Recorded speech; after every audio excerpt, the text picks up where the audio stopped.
Jean-François, Christine et leurs 3 enfants vivent en banlieue parisienne. Une famille tout à fait classique, à un détail près, la décoration de leur appartement a un thème unique, le cirque.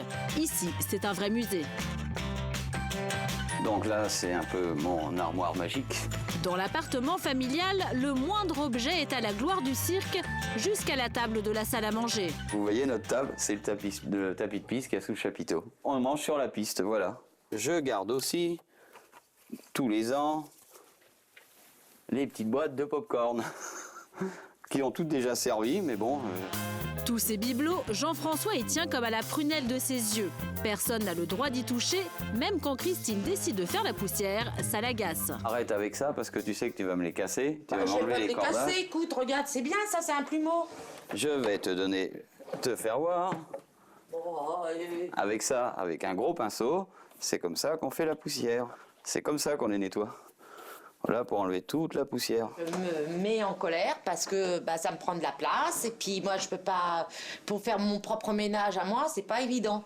Une passion envahissante que Jean-François a quand même réussi à transmettre à toute la famille. Toutes leurs activités sont aujourd'hui liées au cirque. Christine, fan de couture, ne brode que des clowns. Jean-François passe plusieurs heures par jour à réaliser des maquettes de chapiteaux. Il ne lésine aucun détail. En prime, vous avez même la musique d'un numéro de chez eux, voilà.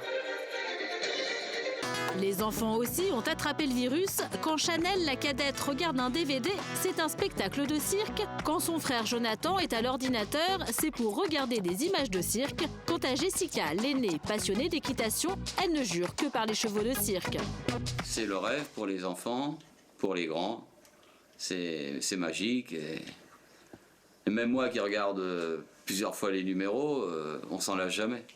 Un rêve en passe de devenir réalité, car pour les vacances de Noël, notre famille a un programme hors du commun. Comme chaque année, ils rejoignent tous les matins leur lieu de vacances en métro. En fait, ils ne vont qu'à quelques kilomètres. Leur destination, un cirque installé à Paris. Allez la famille, attention que vous mettez les pieds. Avoir la chance de passer une semaine dans les coulisses d'un grand cirque comme celui-ci, c'est un privilège réservé aux passionnés, comme Jean-François et sa famille. Dès leur arrivée, ils sont accueillis par le patron en personne, car ici, ils sont connus comme le loup blanc. Ça va? Bienvenue à tout le monde, hein. Ça va, bonjour Frédéric. Mais notre famille n'est pas là pour jouer les touristes. En contrepartie de l'accueil, toute la famille aide bénévolement le personnel du cirque. À peine arrivé, Jean-François est mis à contribution. Jean-François et toi, vous allez venir avec moi. Et quand je vais vous demander un bambou avec de la viande, vous me donnerez le bambou avec la viande. Et ces brochettes de viande géante, ce n'est pas pour le barbecue, mais pour nourrir les fauves. Hop là. Merci mon ami. Redonne-moi un bout de viande. À force, les fauves, Jean-François les connaît bien.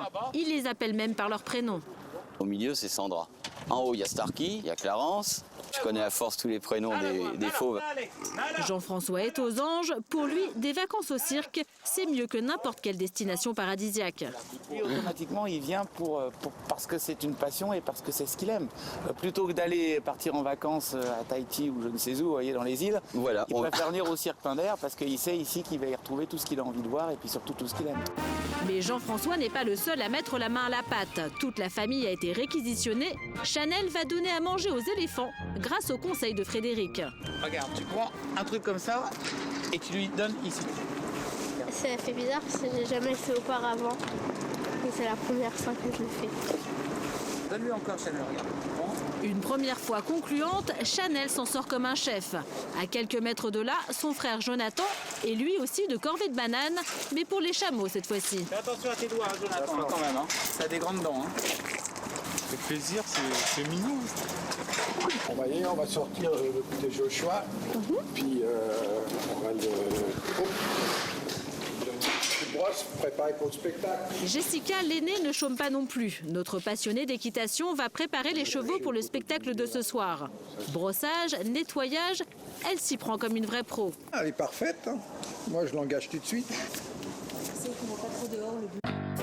Le spectacle commence dans 2 heures. Christine a été appelée dans la caravane de la costumière pour effectuer les dernières retouches sur les costumes. Une fois comme ça, et c'est tout. Et après, on coupe.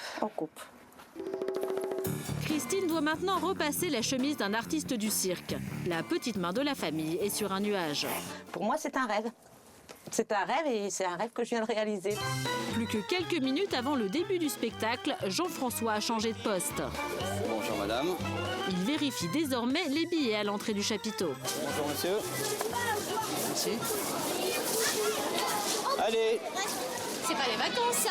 Bah pour moi, c'en est. Voilà. Est-ce qu'on dit les enfants?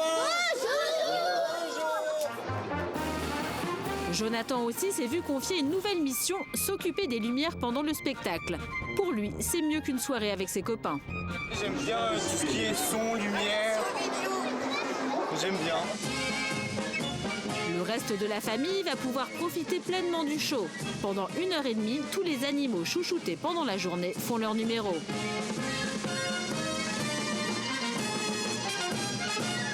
Ce spectacle, notre famille l'a déjà vu des dizaines de fois. Pourtant, l'émerveillement est toujours là. C'est grandiose. Vous arrivez dans les yeux pour avoir des étoiles, vous repartez avec des étoiles dans les yeux. Et quand vous arrivez chez vous, vous les avez encore. C'est indéfinissable. On peut pas le définir. C'est quelque chose de prenant. Le spectacle est bientôt terminé, mais une surprise attend Jessica, l'aînée de la famille. Tout à coup, Monsieur Loyal l'appelle à monter sur scène. Elle va participer au prochain numéro. Allez, c'est parti. Parmi les acrobates, Jessica semble moins à l'aise qu'avec les chevaux. Mais elle s'en sort dignement. C'était bizarre. La tête qui tombe. Jessica n'a même pas le temps de se remettre de ses émotions. Une nouvelle surprise attend notre famille. Au moment du grand final, tous les artistes sont sur scène et là, c'est toute la famille qui va être appelée. C'est la famille ignorée qui avait juste pour nous rejoindre. Voilà, un rêve donc surréaliste, une journée aussi légendaire. Voilà, on va s'applaudir très fort. Pour notre famille, c'est encore mieux qu'un rêve, car les vacances ne font que commencer. Dès demain, ils reprendront le métro pour regagner le chapiteau.